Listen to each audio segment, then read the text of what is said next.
Hey college student, welcome to College Life on Fleek. My name is Dr. IJ. I am your #1 college life coach. So today I want to share 14 self-care strategies to give you a greater sense of peace, focus, and to remain centered as a college student. So I know as a college student, you probably have so many things going on in all aspects of your life. I'm sure you have so much to juggle, so much to maintain. I know it could certainly be mind-boggling. And on top of all of the things, all of the responsibilities that you have to tend to, you also have to kind of grapple with social media that provides TMI or too much information. We're overloaded with so much negative news and so much stuff going on in the world that it can certainly become so overwhelming to navigate life. So it just becomes super important to just take a step back and remove ourselves from all of this noise in the world. So what I want to do is offer you 14 self-care strategies for you to really begin the process of decompressing, centering yourself, finding focus and clarity and peace in your life as a college student. Are you ready to dive in? Let's go. Step number 1 that I have for you requires taking deep breaths. Oftentimes we forget to breathe, right? When hard situations really happen that are really stressful or emotional, we tend to hold our breaths instead of breathing in and out to get that air back into your system and out, taking deep breaths to calm yourself down and to feel better. And breathing really helps to relax your body and reduce your stress levels. Step number 2 that I have for you is to roll your shoulders. Roll your shoulders. Oftentimes when you're stressed or you're overwhelmed, we carry a lot of weight on our shoulders. We carry a lot of the burden on our shoulders. So make sure you just roll those shoulders while you're taking your deep breaths, get those endorphins flowing to just feel better overall physically. Step number 3, spend time in solitude. In college, you're going to be around a lot of friends who take up a lot of your time, right? I know you love spending time with your college friends, but it's really important to spend time alone. Now, solitude is very different from isolating yourself. Isolating yourself, you're purposely trying to stay away from people because of some negative emotion or negative feeling that you're having. But solitude is very intentional. It's intentional in that you are doing it for a good reason. You're doing it to regain your creativity, to regain your focus, to repair your body and to rest, right? And to reflect. You're using your time in solitude to do good things. So you have to spend time in solitude to regain your focus, regain your clarity, and plan for the next day.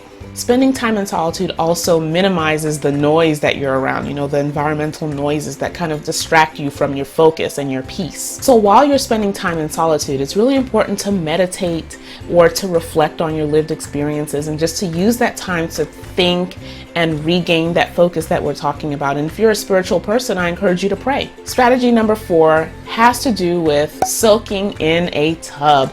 You may not have the luxury of soaking in a tub if you live in college. Maybe you have a communal bathroom or whatnot. But if you get an opportunity, make sure you're soaking your body in a tub. It really helps you to relax and feel better. And it helps you de-stress while you're pampering yourself. And while you're at it, make sure you're listening to some music that makes you feel happy. Step number 5 is to change your environment. Sometimes we get stuck in the same setting where we're studying or we're sleeping or we're eating and we're stuck in the same setting. Make sure you shift and change your environment. If you're inside too much, go outside, get some fresh air. It can kind of help you to get out of a funk if you are in a funk, or to kind of just feel different. When you change environments, you're getting some fresh air, you're getting new air circulating in your body, and it helps you to feel better. Tip number 6 is to stay away from negative Nancy's. Stay away from negative people. They can kind of put a damper in your spirit or lead you into the wrong path, or you can kind of catch on to their bad attitude. So it's best to stay around people who are more positive, uplifting, and people who aren't going to bring your spirits down. And misery loves company, so you never want to entertain miserable people. Make sure you surround yourself around positivity. Spend time with peers that are goal-driven, because that'll certainly rub off on you and you'll certainly be more inclined to establish your own goals for yourself. Tip number 7 is to limit your exposure to social media. We talked about social media containing a lot of noise, a lot of distractions, and too much information. So try to limit the amount of social media information that you're taking in or exposing yourself to. You can develop a strategy, something like, after lunch, you'll check social media for 15 minutes and then that's it. And then after dinner, you can check it for 15 minutes again. So if you set or allot specific short times to only check social media, you can use the rest of your day to focus on things that really matter. Tip number 8.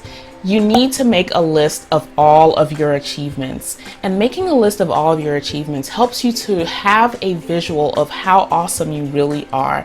Make a list of all of your achievements, all of your successes, because we live in a very competitive environment. Sometimes we get discouraged because we see other people around us who are doing wonderfully and we want to kind of emulate some of the things that they're doing. Sometimes you might feel that you don't deserve to be in a particular space, but you actually do. So reading this list that you've created for yourself serves as a really good reminder that you deserve to be there, you belong, you're qualified, you've merited the right to be in college, or whatever the case may be. Always make a list for yourself of all of your accomplishments to really use that time in solitude to reflect on your achievements and how awesome you are. Tip number 9 is to pursue your passions. We all have something that we're deeply interested in or deeply passionate about. To maintain balance in your life, you have to embrace your passions because you're using a lot of time studying and doing things for your academics, but you have to also balance your life by embracing your passions. Do you like to dance? Do you like to act? Do you like card games? Like whatever you're really passionate about, make sure you're spending time doing those things so that you can be happy while you're in college. Tip number 10 is to stay organized. In college, you have to stay organized. You have so many things going on. You have to organize your academics, your social life. Maybe you have a part-time job. Make sure you're organizing and staying organized so that you won't feel distressed or confused about what's next, or you miss an important piece of detail because you didn't mark it on the calendar.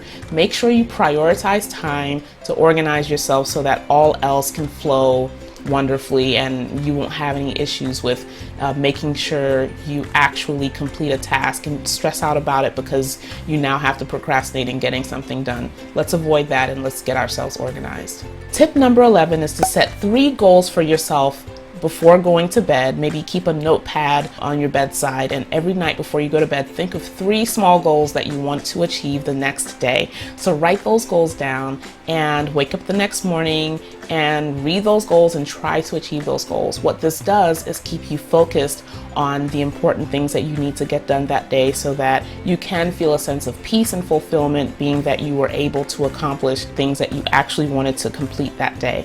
And actually writing down your goals brings it into reality. It allows you to see that this is something that you actually need to get done. It's not just an idea anymore. Once you write something down, there's that accountability piece. You're going to revisit it and make sure you complete those 3 goals because you actually see it with your eyes and you know that it's something that needs to be done. Tip number 12 is to simply have fun. If you love spending time with your friends or doing fun things, going dancing or going to an amusement park, whatever you enjoy doing, make sure you are having fun. Make sure you're not strictly studying all the time. It's really important to study and study smart and hard, but you have to allocate time to have fun. That's the way you can really feel content in your life and content as a college student. Tip number 13 is to download a motivational app on your phone. Downloading a motivational app gives you access to daily devotionals or tips or notes to inspire you on a daily basis. This helps to keep you uplifted and motivated and get new insights to reframe your thinking and to allow you to stay positive in your thinking. The last but not least, tip number 14 is to continue watching this YouTube channel, College Life on Fleek.